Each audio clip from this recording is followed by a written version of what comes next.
देश के 91वें CJI Sanjeev Khanna. EVM और बैलेट पेपर पर सुनाया था ऐतिहासिक फैसला। जस्टिस संजीव खन्ना ने सोमवार को देश के 91वें मुख्य न्यायाधीश के तौर पर शपथ ग्रहण की। राष्ट्रपति द्रौपदी मुर्मू के राष्ट्रपति भवन में उन्हें पद एवं गोपनीय की शपथ दिलाई। जस्टिस खन्ना का कार्यालय 13 मई 2025 तक रहेगा। दिल्ली के प्रतिष्ठित परिवार से ताल्लुक रखने वाले जस्टिस संजीव खन्ना तीसरी पीढ़ी के वकील रहे हैं। उन्होंने न्यायाधीश बनने से पहले अपने करियर की शुरुआत 1983 में 30 हजारी कोर्ट में वकालत की प्रैक्टिस के साथ की थी। उन्होंने दिल्ली हाई कोर्ट में भी वकालत की और उन्हें अब अगले 6 माह तक देश के मुख्य न्यायाधीश की कुर्सी संभालेंगे। 14 मई 1960 को दिल्ली में हुआ जन्म। जस्टिस खन्ना का जन्म 14 मई 1960 को दिल्ली में हुआ था और लॉ की पढ़ाई उन्होंने डीयू के कैंपस लॉ सेंटर से की।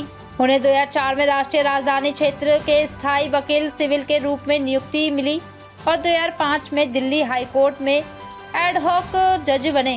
बाद में उन्हें स्थायी जज नियुक्त कर दिया गया। उन्होंने दिल्ली हाई कोर्ट में अतिरिक्त लोक अभियोजक और अन्य मित्र के तौर पर कई आपराधिक मामलों में बहस भी की थी। आयकर विभाग के वरिष्ठ स्थायी वकील के तौर पर भी उनका कार्यकाल लंबा रहा। बतौर सीजेआई लंबित मामलों की संख्या घटना और न्याय प्रदान करने में तेजी लाना उनकी प्राथमिकता में है। वह दिल्ली हाईकोर्ट के वरिष्ठ न्यायाधीश रहे। जस्टिस देवराज खन्ना के पुत्र और सर्वोच्च न्याय के जाने माने पूर्व न्यायाधीश जस्टिस एचआर खन्ना के भतीजे हैं। उनके चाचा जस्टिस एचआर खन्ना 1976 में आपातकाल के दौरान एडीएम जबलपुर मामले में असहमति पूर्ण फैसला लिखने के बाद इस्तीफा देकर सुर्खियों में रहे थे। 2019 में प्रोन्नत होकर सुप्रीम कोर्ट में रखा कदम।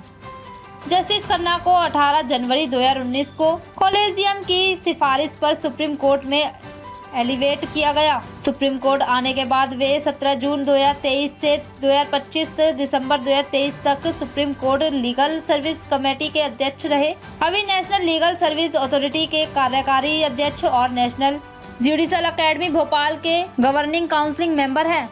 वे अगले साल 13 मई को सेवानिवृत्त होंगे। सीबीएम से लेकर केजरीवाल को अंतरिम जमानत तक कई महत्वपूर्ण फैसले सुनाए। सुप्रीम कोर्ट ने न्यायाधीश रहते वह कई ऐतिहासिक फैसलों का हिस्सा रहे।